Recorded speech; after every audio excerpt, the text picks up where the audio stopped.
IT ಅಧಿಕಾರಿಗಳು ದಾಳಿಯನ್ನ ನಡೆಸಿದ್ದು ಸುಮಾರು 15ಕ್ಕೂ ಹೆಚ್ಚು ಕಡೆ ಐಟಿ ದಾಳಿ ನಡೆದಿದೆ. ಬೆಂಗಳೂರಿನಾದ್ಯಂತ ಐಟಿ ಅಧಿಕಾರಿಗಳು ದಾಳಿಯನ್ನ ನಡೆಸ್ತಾ ಇದ್ದಾರೆ. ಸುಮಾರು 15ಕ್ಕೂ ಹೆಚ್ಚು ಕಡೆಗಳಲ್ಲಿ ಈಗಾಗಲೇ ಐಟಿ ಇಲಾಖೆ ದಾಳಿಯನ್ನ ಕೂಡ ನಡೆಸಿದೆ. ಇನ್ಕಮ್ ಟ್ಯಾಕ್ಸ್ ನ ಅಧಿಕಾರಿಗಳು ಈಗಾಗಲೇ 15ಕ್ಕೂ ಹೆಚ್ಚು ಕಡೆ ದಾಳಿಯನ್ನ ನಡೆಸಿದ್ದು ಬೆಂಗಳೂರಿನಾದ್ಯಂತ ಐಟಿ ದಾಳಿ ನಡೀತಾ ಇದೆ.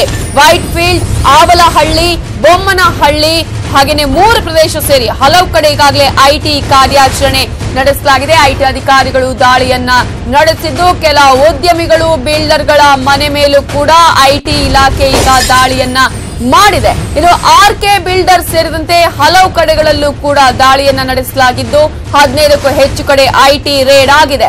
ಆರ್ಕೆ ಬಿಲ್ಡರ್ ಕಚೇರಿ, ಆಪ್ತರ ಮನೆ ಮೇಲೂ ಕೂಡ ದಾಳಿಯನ್ನು ನಡೆಸಲಾಗಿದೆ. ಮನೆಯಲ್ಲಿ 12ಕ್ಕೂ ಹೆಚ್ಚು ಅಧಿಕಾರಿಗಳು ಪರಿಶೀಲನೆಯಲ್ಲಿ ತೊಡಗಿಸಿಕೊಂಡಿದ್ದಾರೆ. ಈಗಾಗಲೇ ಸುಮಾರು 15ಕ್ಕೂ ಹೆಚ್ಚು ಕಡೆ ಐಟಿ ದಾಳಿ ನಡೆದಿದೆ. ಈ ಬಗ್ಗೆ ಡೀಟೇಲ್ಸ್ ಕೊಡೋದಕ್ಕೆ ನಮ್ಮ ರಿಪೋರ್ಟರ್ ಕಿರಣ್ ಈಗ ಫೋನ್ ಸಂಪರ್ಕದಲ್ಲಿದ್ದಾರೆ. ಕಿರಣ್, ಈಗಾಗಲೇ 15ಕ್ಕೂ ಹೆಚ್ಚು ಕಡೆ ಐಟಿ ದಾಳಿ ನಡೆದಿದ್ದು ಎಲ್ಲೆಲ್ಲಿ ಎಷ್ಟೆಷ್ಟು ಹೊತ್ತಿಗೆ ದಾಳಿಯನ್ನು ನಡೆಸಲಾಗಿದೆ?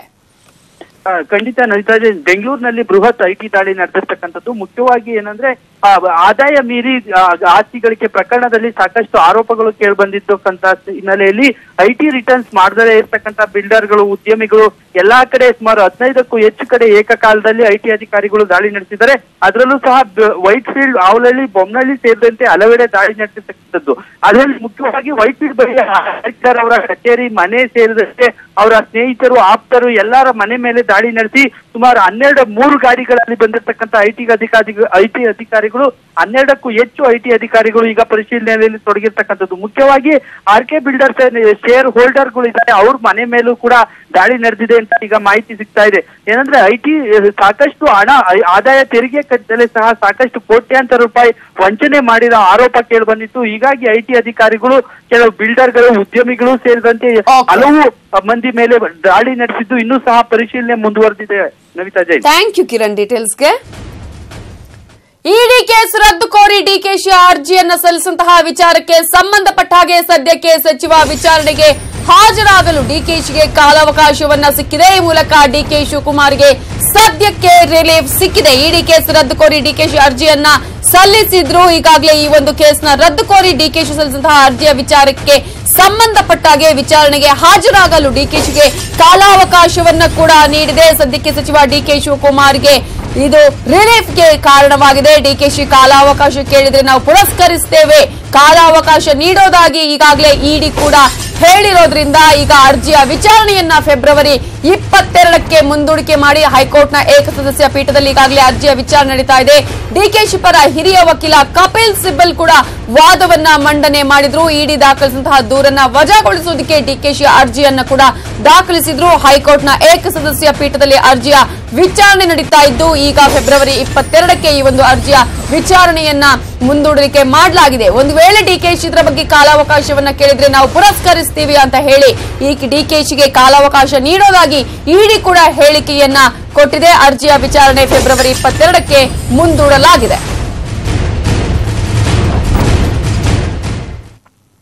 ಗಲಾಟೆ ಗದ್ದಲದ ನಡುವೆಯೇ ನಾಳೆಗೆ ಕಲಾಪ ಮುಂದೂಡಿಕೆ. ಕೈ ಶಾಸಕರಿಗೆ ಬಿಜೆಪಿ ಹಣ ಕೊಟ್ಟಿದೆ ಅಂದ್ರು ಸಿದ್ದರಾಮಯ್ಯ. ಮುಂಬೈಗೆ ಹಾರಿದ್ರ ಜೆಡಿಎಸ್ ಶಾಸಕ ನಾರಾಯಣಗೌಡ.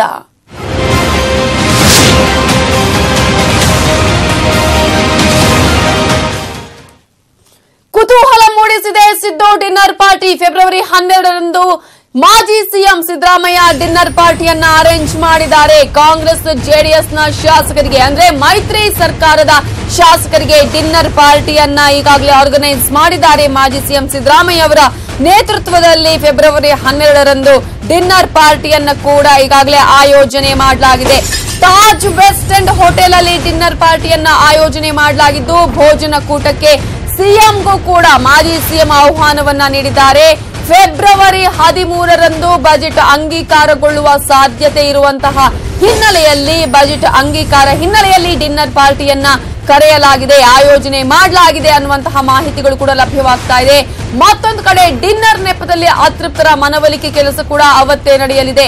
ಡಿನ್ನರ್ ಹೆಸರಲ್ಲಿ ಎಷ್ಟು ಜನ ಶಾಸಕರು ಇದ್ದಾರೆ ಅನ್ನುವಂತಹ ತಲೆ ಎಣಿಕೆ ಲೆಕ್ಕಾಚಾರ ಕೂಡ ಅವತ್ತು ನಡೆಯಲಿದೆ. ಬಜೆಟ್ ಅಂಗೀಕಾರಕ್ಕೆ ಶಾಸಕರ ತಲೆ ಎಣಿಕೆ ಕೆಲಸವನ್ನ ಕೂಡ ಈ ಒಂದು ಡಿನ್ನರ್ ಪಾರ್ಟಿನ ಆಯೋಜನೆ ಮಾಡುವುದರ ಮೂಲಕ ಆ ಲೆಕ್ಕಾಚಾರವನ್ನು ಕೂಡ ಹಾಕಿಕೊಳ್ಳಲಾಗಿದೆ. ಈಗಾಗಲೇ ಆಪರೇಷನ್ ಕಮಲದ ಭೀತಿಯಲ್ಲಿದೆ ಕಾಂಗ್ರೆಸ್. ಈ ಹಿನ್ನೆಲೆಯಲ್ಲಿ ಬಜೆಟ್ ಒಪ್ಪಿಗೆ ದಿನ ಯಾರು ಕೂಡ ಶಾಸಕರು ಕೈ ಕೊಡಬಾರದು ಅನ್ನುವಂತಹ ನಿಟ್ಟಿನಲ್ಲಿ, ಗೈರಾಗಬಾರದು ಅನ್ನುವಂತಹ ನಿಟ್ಟಿನಲ್ಲಿ ಈ ಪ್ಲಾನ್ ಅನ್ನ ಮಾಡಿಕೊಳ್ಳಲಾಗಿದೆ ಅನ್ನುವಂತಹ ಅಪ್ಡೇಟ್ ಕೂಡ ಸಿಗ್ತಾ ಇದ್ದು, ಒಟ್ಟಾರೆ ಈಗಾಗಲೇ ಒಂದ್ ಕಡೆ ಆಪರೇಷನ್ ಕಮಲದ ಭೀತಿ ಕೂಡ ಕಾಡ್ತಾ ಇದೆ. ಈ ಹಿನ್ನೆಲೆಯಲ್ಲಿ ಯಾರು ಕೂಡ ಬಜೆಟ್ ಒಪ್ಪಿಗೆ ದಿನ ಶಾಸಕರು ಕೈ ಕೊಡಬಾರದು ಅನ್ನುವಂತಹ ಲೆಕ್ಕಾಚಾರವನ್ನು ಕೂಡ ಹಾಕಿಕೊಳ್ಳಲಾಗಿದೆ.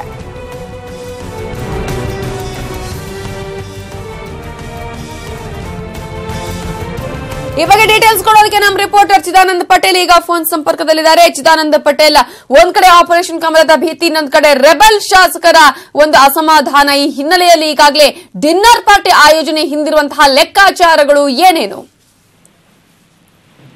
ನವಿತಾ ಜೈನ್, ಮಹತ್ತರ ಬೆಳವಣಿಗೆಯೊಂದರ ಹಿನ್ನೆಲೆಯಲ್ಲಿ ಇದೀಗ ಮಾಜಿ ಮುಖ್ಯಮಂತ್ರಿ ಸಿದ್ದರಾಮಯ್ಯ ಕೂಡ ರಾತ್ರಿ ಔತಣಕೂಟವನ್ನ ಇಟ್ಕೊಂಡಿರ್ತಕ್ಕಂಥದ್ದು. ಫೆಬ್ರವರಿ 12ನೇ ತಾರೀಕು ಸೋಮವಾರ ರಾತ್ರಿ ನಗರದ ತಾಜ್ ವೆಸ್ಟ್ ಎಂಡ್ ಹೋಟೆಲ್ನಲ್ಲಿ ಕಾಂಗ್ರೆಸ್ ಮತ್ತು ಜೆಡಿಎಸ್ ಶಾಸಕರು ಮತ್ತು ಸಚಿವರಿಗೆ ಡಿನ್ನರ್ ಪಾರ್ಟಿಯನ್ನು ಇಟ್ಕೊಂಡಿದ್ದಾರೆ. ಈ ಪಾರ್ಟಿಯನ್ನು ಕೂಡ ಬಜೆಟ್ ಮಂಡನೆ ಫೆಬ್ರವರಿ 8ರಂದಾಗುತ್ತೆ. ಎಸ್, ಅವರ ಸಂಪರ್ಕ ಸರಿಯಾಗಿ ಸಾಧ್ಯ ಆಗ್ತಾ ಇಲ್ಲ. ಈಗಾಗಲೇ ಥ್ಯಾಂಕ್ ಯು ಚಿದಾನಂದ ಪಟೇಲ್ ಡೀಟೇಲ್ಸ್ಗೆ. ಸಾಕಷ್ಟು ಕುತೂಹಲ ಮೂಡಿಸಿದೆ ಸಿದ್ದು ಡಿನ್ನರ್ ಪಾರ್ಟಿ.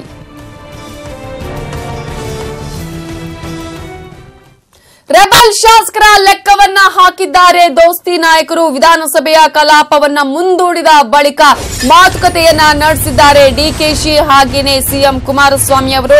ಎಷ್ಟು ಜನರಿದ್ದಾರೆ, ಎಷ್ಟು ಜನ ಹೋಗಬಹುದು ಅನ್ನುವ ಲೆಕ್ಕಾಚಾರವನ್ನ ಕೂಡ ವಿಧಾನಸಭಾ ಕಲಾಪ ಮುಂದೂಡಿದ ಬಳಿಕ ಮಾಡಿದ್ದಾರೆ. ಯಾರ್ಯಾರಿದ್ದಾರೆ, ಎಷ್ಟು ಜನರಿದ್ದಾರೆ, ಎಷ್ಟು ಜನ ಹೋಗಬಹುದು ಅನ್ನುವಂತಹ ಲೆಕ್ಕಾಚಾರವನ್ನ ಕೂಡ ವಿಧಾನಸಭೆ ಕಲಾಪ ಮುಂದೂಡಿದ ಬಳಿಕ ಸಿಎಂ ಎಚ್.ಡಿ. ಕುಮಾರಸ್ವಾಮಿ ಹಾಗೆಯೇ ಸಚಿವ ಡಿಕೆಶಿ ಕೂಡ ಮಾತುಕತೆಯನ್ನ ಮಾಡಿದ್ದಾರೆ. ಎಷ್ಟು ಜನರಿದ್ದಾರೆಂದು ಬೆರಳು ಎಣಿಸಿ ಲೆಕ್ಕವನ್ನ ಕೂಡ ಹಾಕಿದ್ದಾರೆ. ಬನ್ನಿ ಬ್ರದರ್ ಅಂತ ಹೇಳಿ ಸಿಎಂ ಕುಮಾರಸ್ವಾಮಿ ಡಿಕೆಶಿ ಅವರನ್ನ ಮಾತುಕತೆಗೆ ಕೂಡ ಕರೆದಿದ್ದಾರೆ. ಯಾರ್ಯಾರು ಬಿಜೆಪಿಯ ಜೊತೆ ಕೈ ಜೋಡಿಸಬಹುದು ಅಂತ ಹೇಳಿ ಲೆಕ್ಕವನ್ನ ಬರೆದು ತೋರಿಸಿದ್ದಾರೆ. ಆ ಸಂದರ್ಭದಲ್ಲಿ ಸಚಿವ ಡಿಕೆಶಿ ಹೆಸರು ಹೇಳುತ್ತಾ ಲೆಕ್ಕವನ್ನ ಮಾಡಿದ್ದಾರೆ ಸಿಎಂ ಎಚ್.ಡಿ. ಕುಮಾರಸ್ವಾಮಿ ಅವರು. ಇದಕ್ಕೂ ಮುನ್ನ ಸಿದ್ದರಾಮಯ್ಯ ಅವರ ಜೊತೆ ಕೂಡ ಡಿಕೆ ಶಿವಕುಮಾರ್ ಅವರು ಚರ್ಚೆಯನ್ನ ಮಾಡಿದ್ದಾರೆ. ಕೈ ಕೊಡುವ ಶಾಸಕರ ಬಗ್ಗೆಯೇ ಚರ್ಚೆಯನ್ನ ಮಾಡಿದ್ದು 4 ಶಾಸಕರು ಈಗಾಗಲೇ ದೂರವಾಗಿದ್ದಾರೆ. ಹಾಗಾಗಿ ಮತ್ತಿಬ್ಬರ ಲೆಕ್ಕವನ್ನ ಕೂಡ ಹೇಳಿದ್ದಾರೆ ಸಚಿವ ಡಿಕೆ ಶಿವಕುಮಾರ್. ಮಾಜಿ ಸಿದ್ದರಾಮಯ್ಯ ಬಳಿ ಈ ಒಂದು ಲೆಕ್ಕಾಚಾರವನ್ನ ಹೇಳಿಕೊಂಡಿದ್ದಾರೆ ಸಚಿವ ಡಿಕೆಶಿ. ಸಿದ್ದರಾಮಯ್ಯ ಎಚ್ಡಿಕೆ ಜೊತೆ ಪ್ರತ್ಯೇಕವಾಗಿ ಡಿಕೆಶಿ ಚರ್ಚೆಯನ್ನು ಕೂಡ ಮಾಡಿದ್ದಾರೆ. ಒಟ್ಟಾರೆ ಎಷ್ಟು ಜನ ನಮ್ಮ ಜೊತೆ ಇರಬಹುದು ಅಥವಾ ಯಾರ್ಯಾರು ಬಿಜೆಪಿ ಜೊತೆ ಕೈ ಜೋಡಿಸಬಹುದು ಅನ್ನುವಂತಹ ಲೆಕ್ಕಾಚಾರದಲ್ಲಿ ತೊಡಗಿಸಿಕೊಂಡಿದ್ದಾರೆ ಈಗ ಮೈತ್ರಿ ಸರ್ಕಾರದ ನಾಯಕರುಗಳು. ನೀವೀಗಾಗಲೇ ದೃಶ್ಯದಲ್ಲಿ ಗಮನಿಸ್ತಾ ಇದ್ದೀರಾ. ಆ ಒಂದು 2 ವಿಂಡೋದಲ್ಲಿ ನೀವು ಗಮನಿಸಬಹುದು. ಒಂದ್ ಕಡೆ ಯಾವ ರೀತಿಯ ಲೆಕ್ಕಾಚಾರವನ್ನು ಹಾಕಲಾಗ್ತಾ ಇದೆ ಅನ್ನೋದನ್ನ ನೀವು ನೋಡ್ತಾ ಇದ್ದೀರಾ. ಸಿಎಂ ಕುಮಾರಸ್ವಾಮಿ ಜೊತೆಗೆ ಡಿಕೆಶಿ ಅವರು ಬಹಳ ಗಹನವಾಗಿ ಗಂಭೀರವಾಗಿ ಅಲ್ಲಿ ಲೆಕ್ಕಾಚಾರವನ್ನ ಹಾಕ್ತಾ ಇರುವಂತಹ ದೃಶ್ಯಗಳನ್ನ ಕೂಡ ನೀವು ಈಗಾಗಲೇ ನೋಡ್ತಾ ಇದ್ದೀರಾ. ಆಲ್ರೆಡಿ 4 ಜನ ಹೋಗಿದ್ದಾರೆ, ಇನ್ನೂ 2 ಹೋಗುವಂತಹ ಸಾಧ್ಯತೆ ಇದೆ, ಅವ್ರ ಜೊತೆ ಕೈ ಜೋಡಿಸುವ ಸಾಧ್ಯತೆ ಇದೆ. ಮುಂದೇನು ಮಾಡಬೇಕು, ಯಾವ ರೀತಿಯಾದಂತಹ ಲೆಕ್ಕಾಚಾರವನ್ನು ಮಾಡಬೇಕು, ನಮ್ಮ ಸ್ಟ್ರಾಟಜಿ ಏನ್ ಮಾಡಬೇಕು ಅನ್ನೋದ್ರ ಬಗ್ಗೆ ಕೂಡ ಬಹಳ ಗಂಭೀರವಾಗಿ ಅಲ್ಲಿ ಲೆಕ್ಕಾಚಾರವನ್ನ ಮಾಡ್ತಾ ಇರುವಂತಹ ದೃಶ್ಯನ ನೋಡ್ತಾ ಇದ್ದೀರಾ. ಡಿಕೆಶಿ ಹಾಗೆಯೇ ಸಿಎಂ. ಮತ್ತೊಂದು ಕಡೆ ಸಿದ್ದು ಮತ್ತು ಡಿಕೆಶಿ ಕೂಡ ಇದೇ ವಿಚಾರಕ್ಕೆ ಸಂಬಂಧಪಟ್ಟಂತೆ ಲೆಕ್ಕಾಚಾರವನ್ನ ಹಾಕಿಕೊಂಡಿದ್ದಾರೆ, ಲೆಕ್ಕಾಚಾರವನ್ನ ಮಾಡಿದ್ದಾರೆ.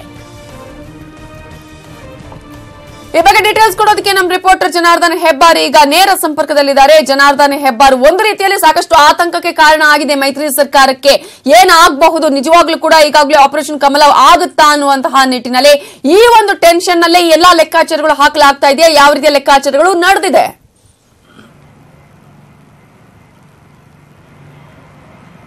ನವಿತಾ, ಖಂಡಿತವಾಗಿಯೂ ಸರ್ಕಾರ ಇರುತ್ತೋ ಇಲ್ವೋ ಸೆಕೆಂಡ್ರಿ, ಆದ್ರೆ ಸದ್ಯಕ್ಕಂತೂ ಮೈತ್ರಿ ಸರ್ಕಾರ ಟೆನ್ಷನ್ ಅಲ್ಲಿ ಮುಳುಗಿದೆ ಅನ್ನೋದು ಪಕ್ಕ ಆಗುತ್ತೆ. ಯಾಕಂದ್ರೆ ವಿಧಾನಸಭೆಯ ಕಲಾಪದಲ್ಲಿ ಇವತ್ತು ತೊಡಗಿದ ಸಂದರ್ಭದಲ್ಲಿ ಮುಖ್ಯಮಂತ್ರಿ ಕುಮಾರಸ್ವಾಮಿ ಹಾಗೂ ಡಿಕೆ ಶಿವಕುಮಾರ್ ಪ್ರತ್ಯೇಕವಾಗಿ ಮಾತುಕತೆಯನ್ನು ನಡೆಸ್ತಾರೆ. ಆ ಸಂದರ್ಭದಲ್ಲಿ ಸಚಿವ ಡಿಕೆ ಶಿವಕುಮಾರ್ ಚೀಟಿ ಮೇಲೇನೋ ಬರೆದು ತೋರಿಸ್ತಾರೆ, ಅವರಿಗೆ ಲೆಕ್ಕಾಚಾರವನ್ನು ತೋರಿಸ್ತಾರೆ, ಎಷ್ಟು ಜನ ಶಾಸಕರು ಬಿಜೆಪಿ ಕಡೆ ವಾಲಬಹುದು ಅನ್ನೋ ಲೆಕ್ಕಾಚಾರವನ್ನು ತೋರಿಸ್ತಾರೆ. ಇದೇ ಸಂದರ್ಭದಲ್ಲಿ ಮುಖ್ಯಮಂತ್ರಿ ಕುಮಾರಸ್ವಾಮಿ ಸಹ ಬೆರಳೆಣಿಕೆಯನ್ನು ಮಾಡ್ತಾರೆ, ಯಾವೆಲ್ಲ ಶಾಸಕರು ಎಷ್ಟು ಶಾಸಕರು ಹೋಗಬಹುದು ಅನ್ನುವಂಥ ಲೆಕ್ಕಾಚಾರವನ್ನು ಕೂಡ ಮಾಡ್ತಾ ಇದ್ದಾರೆ. ಅಂದ್ರೆ ಖಂಡಿತವಾಗಿಯೂ ಸಹಿತ ಏನೋ ಸಮಸ್ಯೆ ಸಮಸ್ಯೆ ಇದೆ, ಏನೋ ಒಂದು ರೀತಿಯ ಪ್ರಯತ್ನ ನಡೀತಾ ಇದೆ, ಬಿಜೆಪಿ ಕಡೆ ಶಾಸಕರು ಹೋಗುವಂತ ವಿಚಾರ ಅಥವಾ ಬಿಜೆಪಿಯವರು ಶಾಸಕರನ್ನ ಸೆಳೆಯುವಂತ ಕೆಲಸ ಆಗ್ತಾ ಇದೆ ಅನ್ನೋದು ಪಕ್ಕಾಗತ್ತೆ. ಇದಕ್ಕಿಂತ ಮುಂಚಿತವಾಗಿ ನಮಿತಾ ಡಿ.ಕೆ. ಶಿವಕುಮಾರ್ ಮಾಜಿ ಸಿಎಂ ಸಿದ್ದರಾಮಯ್ಯನವರ ಜೊತೆ ಕೂತ್ಕೊಂಡು ಪ್ರತ್ಯೇಕವಾಗಿ ಮಾತುಕತೆಯನ್ನು ಮಾಡ್ತಾರೆ. ಆ ಸಂದರ್ಭದಲ್ಲಿ ಅವರು ಕೆಲವೊಂದಿಷ್ಟು ಸನ್ನೆಯನ್ನು ಕೂಡ ಮಾಡಿ ತೋರಿಸ್ತಾರೆ. ಶಾಸಕರ ಸಂಖ್ಯೆ ಹೋಗಿರುವಂತಹ 4 ಜನರು ಬಿಟ್ಟು ಬೇರೆ ಒಂದಿಬ್ಬರು ಇದ್ದಾರೆ ಅನ್ನುವಂತ ಲೆಕ್ಕಾಚಾರವನ್ನು ಕೂಡ ಮಾಡಿ ತೋರಿಸ್ತಾರೆ. ಅಂದ್ರೆ ಖಂಡಿತವಾಗಿಯೂ ಸಹಿತ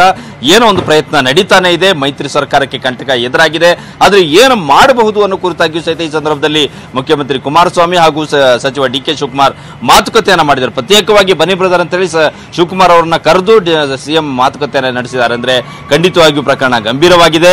ಈ ಕಾರಣಕ್ಕಾಗಿ ಮುಂದೆ ಏನು ಮಾಡಬಹುದು ಅನ್ನೋ ಕುರಿತಾಗಿಯೂ ಸಹಿತ ಇವರು ಮಾತುಕತೆಯನ್ನ ಮಾಡಿದ್ದಾರೆ. ಸುಮಾರು ಒಂದು 15-20 ನಿಮಿಷಗಳ ಕಾಲ ಮಾತುಕತೆಯನ್ನ ಮಾಡಿದ್ದಾರೆ. ಆ ನಂತರದಲ್ಲಿ ಒಂದಷ್ಟು ಪ್ಲಾನ್ ಅನ್ನು ಮಾಡಿ ನೋಡೋಣ ಸ್ಪೀಕರ್ ಮೂಲಕ ಏನಾದರೂ ಮಾಡ್ಲಿಕ್ಕೆ ಆಗತ್ತಾ ಅನ್ನೋ ವಿಚಾರವು ಸಹಿತ ಈ ಸಂದರ್ಭದಲ್ಲಿ ಚರ್ಚೆ ಮಾಡಿದ್ದಾರೆ ಅನ್ನೋ ಮಾಹಿತಿ ಲಭ್ಯ ಆಗಿದೆ. ನವಿತಾ, ಥ್ಯಾಂಕ್ ಯು ಜನಾರ್ದನ್ ಹೆಬ್ಬಾರ್ ಡೀಟೇಲ್ಸ್ಗೆ. ನಮ್ಮ ಕೆಲ ಶಾಸಕರಿಗೆ ಬಿಜೆಪಿಯವರು ಹಣ ಕೊಟ್ಟಿದ್ದಾರೆ ಅಂತ ಹೇಳಿ ಸಿದ್ದರಾಮಯ್ಯ ಸ್ಫೋಟಕ ಮಾಹಿತಿಯನ್ನ ಕೊಟ್ಟಿದ್ದಾರೆ. ಬಿಜೆಪಿ ಆಪರೇಷನ್ ಕಮಲ ಮಾಡ್ತಾ ಇರೋದು ನಿಜ, ನಮ್ಮ ಶಾಸಕರಿಗೆ 30 ಕೋಟಿ ಆಫರ್ ಅನ್ನ ಕೊಟ್ಟಿದ್ದಾರೆ. ಈ ಬಗ್ಗೆ ದಾಖಲೆಗಳು ಕೂಡ ಇವೆ, ಸಮಯ ಬಂದಾಗ ಅದನ್ನ ರಿಲೀಸ್ ಮಾಡ್ತೀನಿ ಅಂತ ಹೇಳಿದ್ದಾರೆ ಮಾಜಿ ಸಿಎಂ ಸಿದ್ದರಾಮಯ್ಯ. ಅವರಿಗೆ ಅಸೆಂಬ್ಲಿ ನಡೀಬಾರದು, ಗಲಾಟೆ ಆಗಬಾರ್ದು. ಬಿಕಾಸ್ ಇಷ್ಟೆಲ್ಲ ಪ್ರಯತ್ನ ಮಾಡ್ಬಿಟ್ಟಿದ್ದಾರೆ. ಸರ್ಕಾರ ಇವತ್ತು ಬೆಳೆಸ್ಬಿಡ್ತೀವಿ, ನಾಳೆ ಬೆಳೆಸ್ಬಿಡ್ತೀವಿ, ನಾಳಿದ್ದು ಬೆಳೆಸ್ಬಿಡ್ತೀವಿ ಅಂತ ಹೇಳಿ ಮಾಡ್ಬಿಟ್ಟಿದ್ದಾರೆ. ದುಡ್ಡೆಲ್ಲ ಆಫರ್ ಮಾಡ್ಬಿಟ್ಟಿದ್ದಾರೆ MLA-ಗಳಿಗೆಲ್ಲ, ಕೆಲವರಿಗೆಲ್ಲ ಕೊಟ್ಬಿಟ್ಟಿದ್ದಾರೆ, ಕೆಲವರಿಗೆ ನಾಟ್ ಆಲ್, ಕೆಲವರು ಕೊಟ್ಟಿದ್ದಾರೆ ಅಂತ ನಂಗಿರೋ ಇನ್ಫಾರ್ಮೇಶನ್.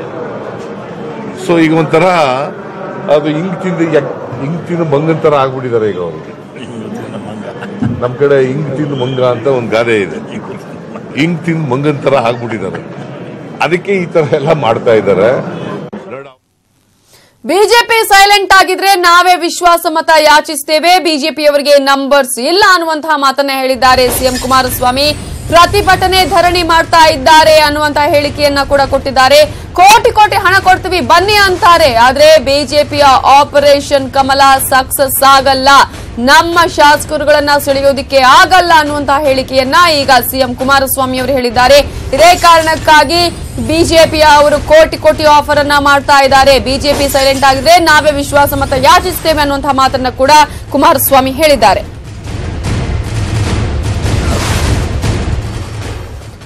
ಇನ್ನು ಜೆಡಿಎಸ್ ಶಾಸಕ ನಾರಾಯಣಗೌಡ ನಾಪತ್ತೆ ಪ್ರಕರಣಕ್ಕೆ ಸಂಬಂಧಪಟ್ಟ ಹಾಗೆ ಸಚಿವ ಪುಟ್ಟರಾಜು ಪ್ರತಿಕ್ರಿಯೆಯನ್ನು ಕೊಟ್ಟಿದ್ದಾರೆ. ನಾರಾಯಣಗೌಡಗೆ ಫುಡ್ ಪಾಯ್ಸನ್ ಆಗಿದೆ, ಕೊಲ್ಲಾಪುರಕ್ಕೆ ಹೋಗಿದ್ದಾರೆ ಅನ್ನುವಂತಹ ಮಾತನ್ನ ಹೇಳಿದ್ದಾರೆ. ಫುಡ್ ಪಾಯ್ಸನ್ ಆಗಿರುವಂತಹ ಹಿನ್ನೆಲೆಯಲ್ಲಿ ನಾರಾಯಣಗೌಡ ಕೊಲ್ಲಾಪುರದಲ್ಲೇ ಇದ್ದಾರೆ ಅನ್ನುವಂತಹ ಒಂದು ಹೇಳಿಕೆಯನ್ನ ಸಚಿವ ಪುಟ್ಟರಾಜು ಈಗಾಗಲೇ ಪ್ರತಿಕ್ರಿಯೆಯನ್ನ ನೀಡಿದ್ದಾರೆ.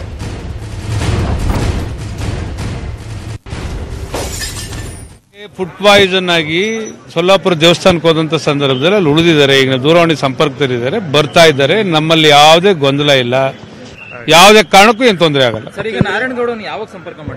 ನಾವು ಈ ಬೆಳಗ್ಗೆನೂ ಮಾತಾಡಿದ್ದಾರೆ, ಸಾಯಂಕಾಲ ಎಷ್ಟೊತ್ತಾದ್ರೂ ಬೆಂಗಳೂರಿಗೆ ಬರ್ತಾ ಇದ್ದಾರೆ.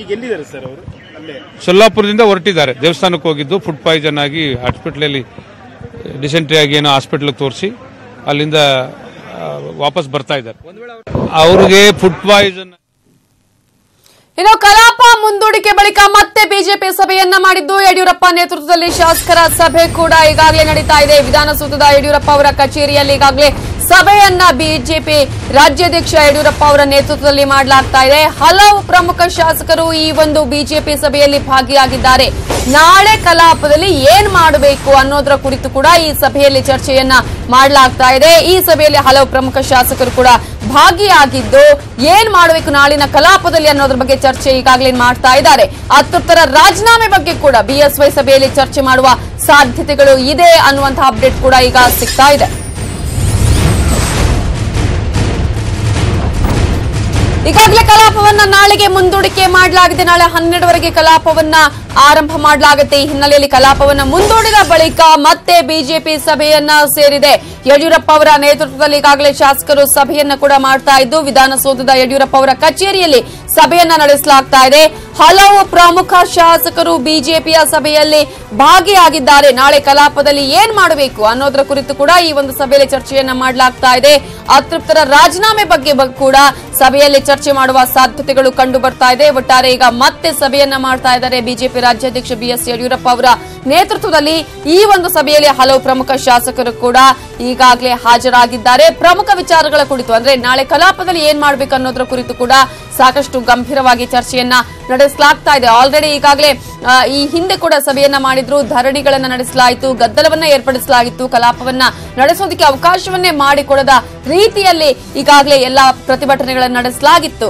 ಈ ಹಿನ್ನೆಲೆಯಲ್ಲಿ ನಾಳಿನ ಕಲಾಪದಲ್ಲಿ ಬಜೆಟ್ ಮಂಡನೆಯ ವಿಚಾರಕ್ಕೆ ಸಂಬಂಧಪಟ್ಟಂತೆ ಕೂಡ ಈಗ ಚರ್ಚೆಯನ್ನ ನಡೆಸಲಾಗ್ತಾ ಇದೆ. ಸಾಕಷ್ಟು ಶಾಸಕರು ಭಾಗಿಯಾಗಿರೋದ್ರ ಬಗ್ಗೆ ಕೂಡ ನೀವು ಈಗಾಗಲೇ ದೃಶ್ಯದಲ್ಲಿ ಗಮನಿಸಬಹುದು.